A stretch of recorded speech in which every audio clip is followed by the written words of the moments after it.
Hello বন্ধুরা, কি অবস্থা? আচ্ছা শোনো, আজকে আমরা খুবই খুবই খুবই দুঃখজনক একটা কাজ করব। আমরা আমাদের সবসময় যে কাজটা করতে মানা করা হয়,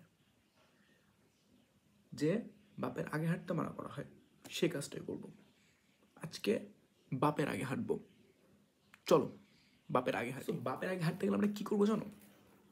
আজকে আমাদের গুরু পিথাগোরাস, মানে পিথাগোরাস আর আমাদের আরেক গুরু টলেমি, এর দুটো উপপাদ্য আছে না, আমরা যেই পড়ি, জেনারেল ম্যাথ বা হায়ার ম্যাথ বইতে পড়ি, এরকম আছে না? আমরা এই দুটো উপপাদ্য হয়তো মারামারি লাগাবো এবং দেখবো কে শক্তিশালী, পিথাগোরাস নাকি টলেমি। শোনো, বাবার আগে হাঁটার জন্য আমরা সর্বপ্রথম যে কাজটা করবো সেটা হলো একবার টলেমির উপপাদ্যটার উপর চোখ বোলাবো। সেটা হলো কি লেখা আছে, যদি একটি চতুর্ভুজ চক্রাকার হয় তাহলে এর কর্ণের দৈর্ঘ্যের গুণফল বিপরীত বাহু জোড়ার দৈর্ঘ্যের গুণফলের সমষ্টির সমান।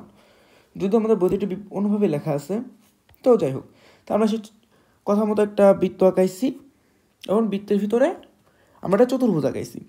এখন চতুর্ভুজের যে কোনো চতুর্ভুজ, আমরা একটা বিশেষ চতুর্ভুজ আয়ত আঁকাইছি, দেখতে পাচ্ছ। যদিও প্রপার আয়ত হয় না, এবার আমরা তো যেহেতু একটা উপপাদ্য প্রমাণ করবো, এখানে প্রপার হওয়ার কোনো প্রশ্নই আসে না।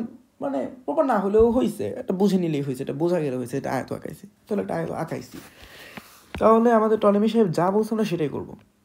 যদি একটি চতুর্ভুজ চক্রাকার হয় তাহলে এর কর্ণের দৈর্ঘ্যের গুণফল, তার মধ্যে কর্ণ হলো কি, আমি এখানে কর্ণগুলোর নাম দিচ্ছি সি এবং সি, দুটো কর্ণই তো সমান, তাহলে একই নাম দিচ্ছি। এই জন্য দুইটি বিপরীত বাহু সমান, এই জন্য দৈর্ঘ্যগুলোর নাম দিয়েছি আমি এ এবং প্রস্থগুলোর নাম দিয়েছি বি। তাহলে এখন আমরা করবো যে কর্ণের দৈর্ঘ্যের গুণফল। ওকে, কর্ণের দৈর্ঘ্য একটা সি, অপরটাও সি, ইকুয়াল টু কি বলা হয়েছে, বিপরীত বাহু জোড়া দৈর্ঘ্যের গুণফলের সমষ্টি সমান। তাহলে বিপরীত বাহু জোড়া, একটা হলো এ এ বাহু, একটা হলো বি বি বাহু, তাই না?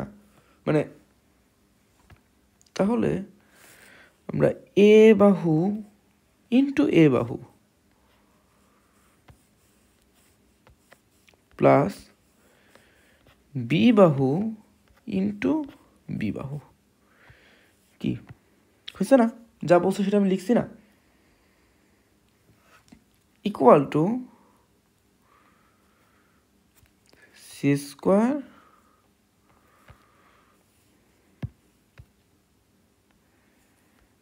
স্কোয়ার প্লাস, এখন দেখো তো এটা কি পিথাগোরাসের থিওরির মতো চলে আসলো না, যে C square equal to A square plus B square.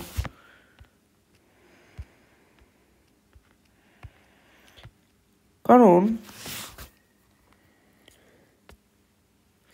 C যদি আমরা যে কোনো একটা বিবেচনা করি, অংশ বিবেচনা করি, কর্ণ দ্বারা বিভক্ত একটা অংশ, এটা তাহলে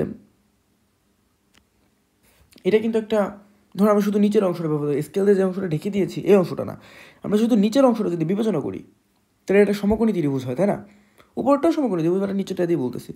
দেখো তো এর ভূমি কোনটা, ভূমি এ, লম্ব বি, আর এর যে অতিভুজটা ছিল বা কর্ণটা ছিল, যেটা আমার চতুর্ভুজের যে কর্ণটা ছিল, এই যে এই কর্ণটা, এটা কিন্তু এখন বর্তমানে অতিভুজ হয়ে গিয়েছে এবং সেটা দৈর্ঘ্য সি।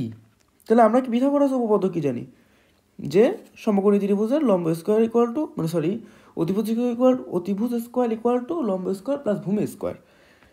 তাহলে দেখো তো তাই হয়েছে না, যে অতিভুজ C square equal to A square plus B square হয়েছে না? আমাদের বাপের আগে হাঁটা কিন্তু কমপ্লিট, বুঝছো? কিভাবে বাপের আগে হাঁটছে দেখবা?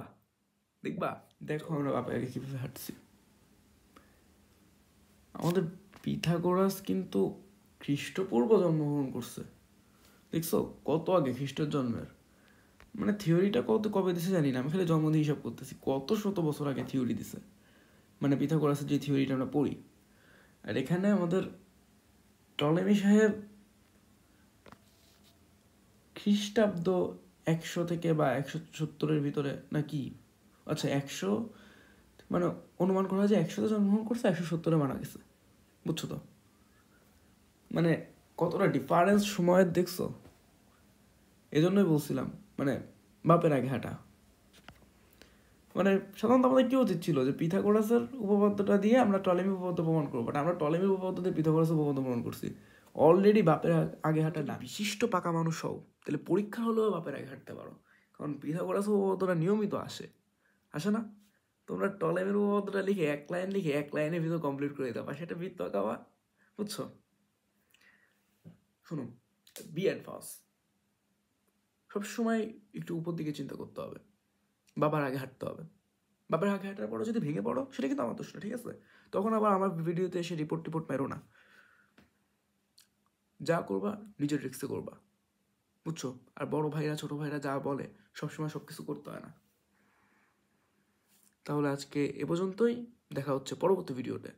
দেখি তোমাদের আরও কার উপর দিয়ে হাঁটানো যায়, কিসের উপর দিয়ে হাঁটানো যায়, কিসের ভিতরে ফেলানো যায়।